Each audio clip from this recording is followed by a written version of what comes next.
Assalamualaikum warahmatullahi wabarakatuh.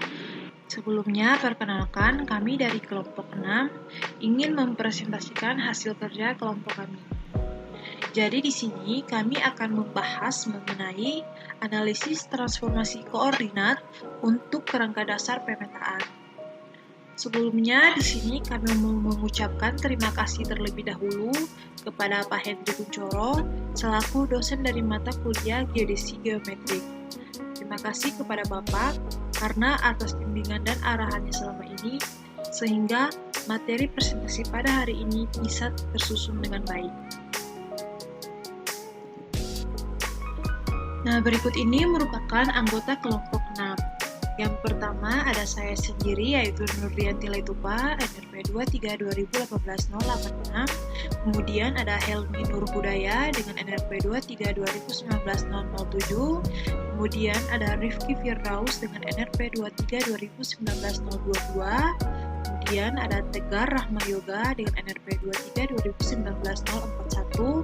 Dan yang terakhir ada Renaldi NP Waleulu dengan NRP 23/2019-062. Latar belakang. Datum adalah sekumpulan parameter yang mendefinisikan suatu sistem koordinat dan menyatakan posisinya di permukaan bumi. Datum horizontal digunakan sebagai referensi koordinat peta. Datum ini juga dikenal dengan datum geodesi yang merupakan model matematika bumi untuk referensi perhitungan koordinat. Salah satu datum yang telah diadopsi secara internasional dan diterima sebagai datum paling populer saat ini adalah World Geodetic System 1984 atau yang biasa kita kenal dengan WGS 84. Transformasi koordinat merupakan kegiatan menghitung nilai koordinat dari suatu sistem koordinat ke sistem koordinat lainnya. Dalam proses transformasi koordinat ini, diperlukan nilai-nilai parameter yang menghubungkan antara kedua sistem referensi tersebut. Nilai-nilai parameter transformasi tersebut didapatkan dari titik-titik sekutu, di mana titik-titik sekutu ini merupakan titik-titik stasiun referensi yang memiliki nilai pada kedua sistem koordinat yang terlibat dalam proses transformasi koordinat. Adapun tujuan dan manfaat dari proyek yang telah kita buat sebelumnya, yaitu yang pertama tujuan, diharapkan mahasiswa mampu secara praktis melakukan analisis terkait dengan masalah-masalah yang dapat diselesaikan dengan menggunakan transformasi koordinat. Kemudian, adapun manfaatnya yang pertama, menambah pengetahuan mahasiswa agar mampu melakukan transformasi koordinat antar sistem koordinat. Kemudian, mahasiswa mampu mengaplikasikan hitungan transformasi koordinat untuk pengolahan data spasial. Kemudian yang ketiga ada pembahasan. Pertama dalam pembahasan ini yaitu datum geodetik. Datum geodetik atau referensi permukaan atau georeferensi adalah parameter sebagai acuan untuk mendefinisikan geometri elipsoid bumi. Datum geodetik diukur menggunakan metode manual hingga yang lebih akurat lagi menggunakan satelit. Kemudian peran elipsoid dalam datum. Elipsoid digunakan sebagai datum yaitu sudah punya semi major axis dan flattening untuk setiap elipsoid. Kemudian yang kedua perlu 6 parameter lain, yaitu 3 untuk mendefinisikan pusatnya dan 3 lagi untuk mendefinisikan orientasinya. Kemudian yang kedua dari pembahasan ini yaitu datum toposentrik, menggunakan elipsoid referensi yang sesuai dengan geoid lokal terdiri dari A dan F.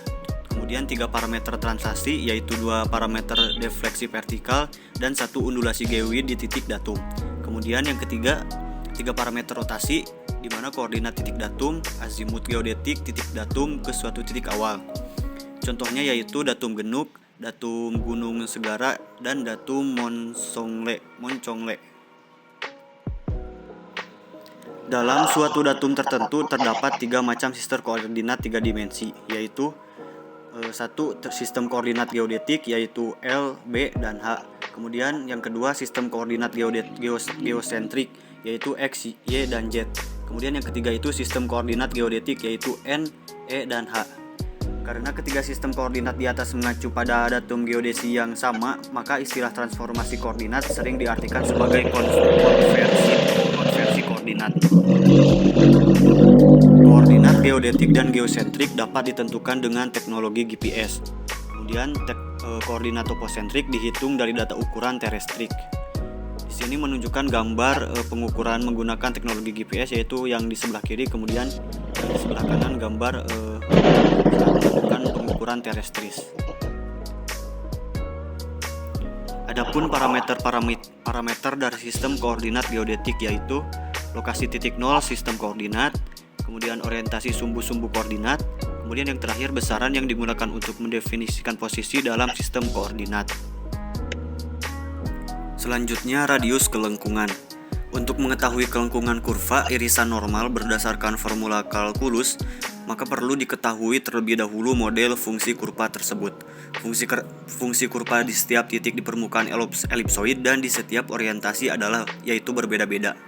Untuk menentukan kelengkungan kurva di setiap titik dan pada berbagai orientasi dengan menggunakan formula kalkulus, terlebih dahulu fungsi kurva irisan normalnya harus diketahui. Kemudian pada setiap titik ada nilai kelengkungan kurva minimum dan maksimumnya. Sistem koordinat geodetik dan geosentrik. Di sini pada gambar menampilkan cara menentukan sistem koordinat geodetik dan geosentrik. Untuk menentukan koordinat geodetik yaitu pada garis yang berwarna merah, sedangkan untuk koordinat geosentrik yaitu pada garis yang berwarna biru. Kemudian transformasi dari geodetik ke geosentrik. Di sini yaitu cara mentransformasikan koordinat suatu titik yang awalnya menggunakan sistem koordinat geodetik ditransformasikan ke sistem koordinat geosentrik, yaitu dengan menggunakan formula seperti yang pada gambar. Metodologi pekerjaan berikut ini merupakan diagram alir dari proyek analisis transformasi koordinat untuk kerangka dasar pemetaan. Pertama, mulai identifikasi judul, kemudian studi literatur, kemudian pengumpulan data Excel dan basemap wilayah Indonesia, kemudian pengolahan data, kemudian analisis data, peta hasil transformasi datum Bessel 1841 ke WGS 1984, selesai. Logbook atau catatan harian. Yang pertama, di kegiatan ada persiapan peralatan dan data. Di minggu ke-14 hari ke-1 sampai ke-3, tanggung jawab Helmi Nur Hudaya dan Tegar Rahmayoga. Kemudian pencarian referensi di minggu ke-14 hari ke-2 dan ke-3, penanggung jawab Renaldi P. Waleulu. Pengisian logbook di minggu ke-14 hari 1 hingga ke-7, penanggung jawab Nurdianti Laitupa. Dokumentasi kegiatan, foto dan video, penanggung jawab Tegar Rahmayoga. Pengolahan data di minggu ke-14 hari ke-5 dan ke-7 oleh Rifki Firdaus. Analisis dan visualisasi hasil di minggu ke-14 hari ke-6 dan hari ke-7 oleh Rifki Firdaus. Pembuatan materi presentasi proyek minggu ke-14 hari ke-6 dan ke-7 oleh Nurdianti Laitupa. Pembuatan laporan proyek di minggu ke-14 hari ke-5 hingga hari ke-7 oleh Renaldi P. Waleulu dan Tegar Rahmayoga. Publikasi hasil proyek ke media sosial minggu ke-15 hari ke-6, penanggung jawab Helmi Nur Hudaya. Data yang digunakan adalah data bujur dan lintang yang semulanya merupakan derajat desimal menjadi derajat menit detik, seperti yang dapat dilihat pada tabel. Sini juga ada data ketinggian.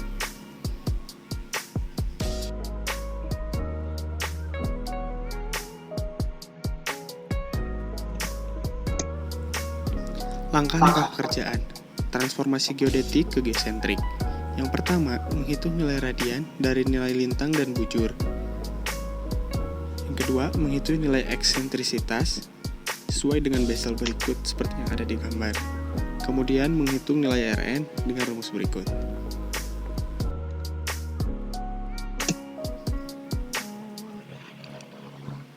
Menghitung nilai X, Y, dan Z menggunakan rumus yang ada di bawah ini. Kelima, menghitung nilai bujur, di mana bujur sama dengan arkes tangen YX. Lalu, lakukan iterasi pertama, di mana yang pertama kali adalah menghitung nilai pendekatan lintang dan tinggi elipsoid. Namun sebelum itu, harus diketahui dulu nilai P-nya, lalu mencari nilai eksentrisitas. Kemudian hitung pendekatan garis lintang dan tinggi elipsoid menggunakan rumus yang ada di sini.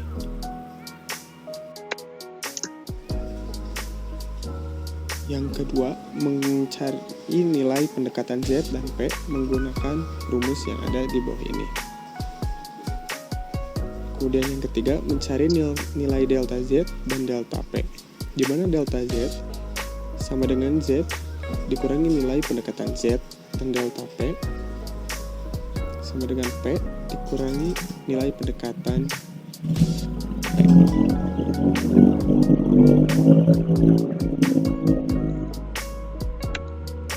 Yang keempat, mencari nilai delta lintang dan delta H menggunakan rumus yang tertera di sini. Yang kelima, mencari nilai lintang dan H. Nilai lintang sama dengan lintang pendekatan ditambah delta lintang. Nilai H sama dengan H pendekatan ditambah delta H. Yang keenam, mendefinisikan kembali nilai pendekatan, lintang, dan ketinggian. Yang ketujuh, melihat apakah sudah memenuhi kondisi apa belum. Kemudian dilanjutkan dengan iterasi kedua, yaitu langsung mencari nilai pendekatan Z dan P dengan menggunakan rumus yang ada di sini.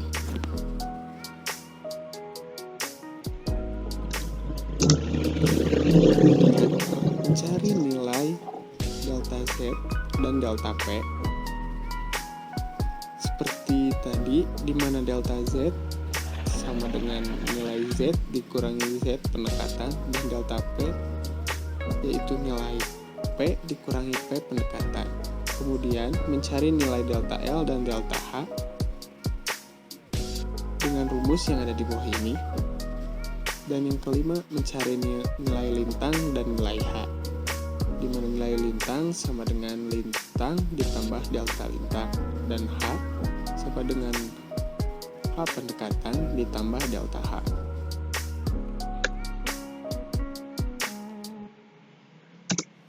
Kemudian mendefinisikan kembali nilai pendekatan lintang dan H, di mana nilai pendekatan lintang sama dengan lintang dan H pendekatan sama dengan H. Kemudian periksa apakah sudah memenuhi kondisi apa belum. Berikut merupakan nilai koordinat geodetik titik A setelah dilakukan iterasi sebanyak 2 kali. Bisa dapat dilihat seperti yang ada di bawah ini.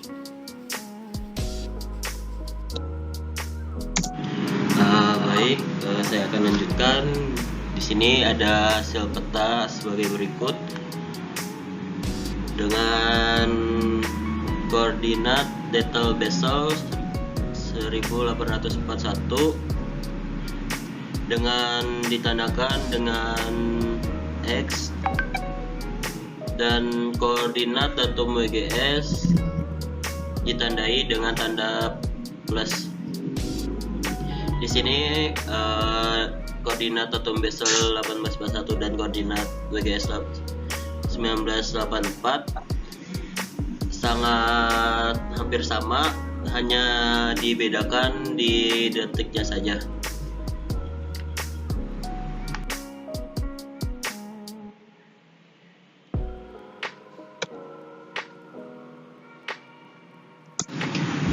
Berikut adalah hasil grafik yang telah kami buat.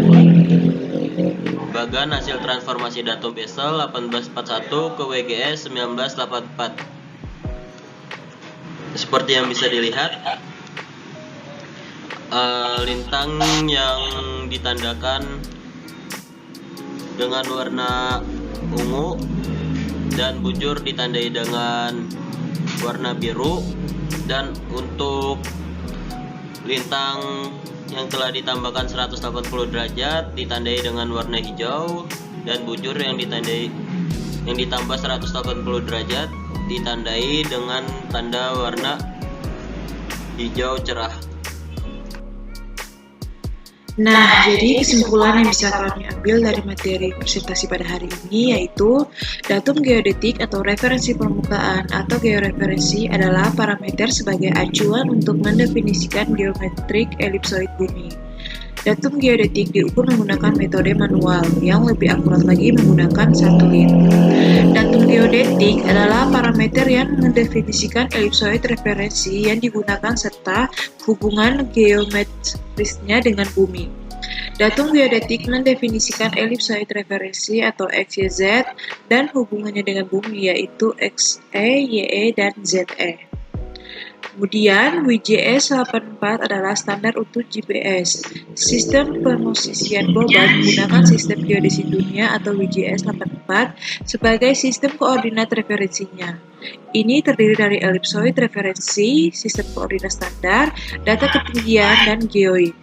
Mirip dengan datum Amerika Utara 1983 atau NAD 83 yang menggunakan masa pusat bumi sebagai koordinat asal. Ahli geodesi percaya kesalahannya kurang dari 2 cm yang lebih baik dari NAD 83. Kemudian, WGS 84 menyatukan model elipsoid global dengan GPS. Tidak sampai penggunaan Global Positioning System atau GPS, arus utama ketiga ahli geodesi pertama kali mengembangkan model elipsoid global terpadu, gelombang radio yang ditransmisikan oleh satelit GPS dan trilaterasi memungkinkan pembukaan bumi yang sangat presisi di seluruh benua dan lautan. Ahli geodesi dapat membantu model elipsoid global karena peningkatan kemampuan komputasi dan teknologi GPS. Itu sekian presentasi dari kelompok kami. Kurang dalam lebihnya kami mohon maaf. Wabillahi taufiq wal hidayah. Wassalamualaikum warahmatullahi wabarakatuh.